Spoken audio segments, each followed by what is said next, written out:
Friends, आज के इस वीडियो में हम लोग ड्रिफ्ट वेलोसिटी, जो कि हम लोगों ने पहले वाली वीडियोस में देख लिया कि ड्रिफ्ट वेलोसिटी क्या होता है, उसका डेरिवेशन फाइंड करेंगे फ्री इलेक्ट्रॉन मॉडल से। तो यहाँ पे हम लोगों ने एक फिगर ड्रॉ कर दिया है, सर्किट सब कुछ कंप्लीट हो गया है। अब हम लोग मान लेते हैं कि इसमें जो इलेक्ट्रॉन जब मूव कर रहे हैं तो टाइम टी में इलेक्ट्रॉन फ्लो कर रहे हैं, ठीक है।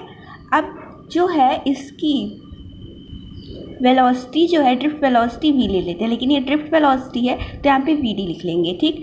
अब जो है यहाँ पे क्यू करंट फ्लो कर रहा है और इसका जो वॉल्यूम वी है, ठीक है, यानी कि इस पूरे का वॉल्यूम वी है। अब ये यहाँ पे ये वी है तो अब ये वी को एरिया इंटू लेंथ भी तो लिख सकते हैं, और एल जो है ये लेंथ है या फिर डिस्टेंस भी कह सकते हैं, ठीक। तो अब यहाँ पे टोटल करेंट, अब पहले सबसे पहले हम लोग इसमें करंट निकालेंगे, करंट कितना फ्लो हो रहा है। तो आई का फॉर्मूला क्या होता है, क्यू बाई टी।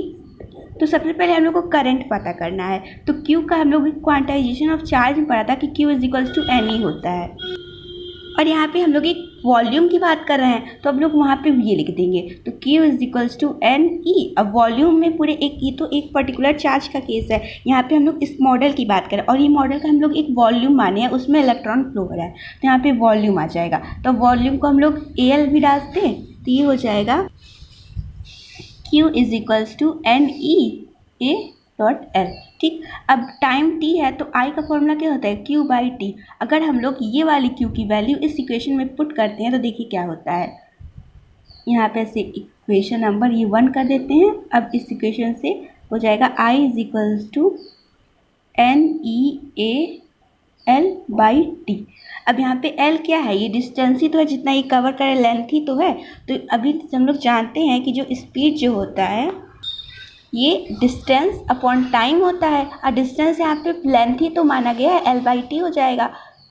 तो यहाँ पे स्पीड को यहाँ पे हम लोग वी डी से शो कर रहे हैं तो वी डी ये हो जाएगा। तो अब हम लोग बिल्कुल वहाँ पे ये लिख देंगे। तो पहले एन ई ए, यहाँ पे एल बाई टी, तो इसको लिख सकते हैं एन ई ए वी और डी, ठीक। तो यहाँ पे हो गया I is equals to N E A V D, ठीक।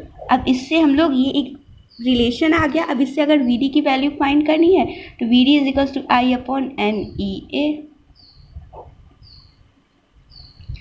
यहाँ पे बस सबको एन ई ए को यहाँ पे ट्रांसफर कर दिया और I is equals to N E A V D, ये हम लोग का एक्चुअल फॉर्मूला है जिसमें हम लोग ये कैलकुलेट कर सकते हैं। तो ये तो हम लोग अपनी नीड के अकॉर्डिंग यूज़ करते हैं, ये वाला जो है इस डेरिवेशन से ये आता है। Thank you.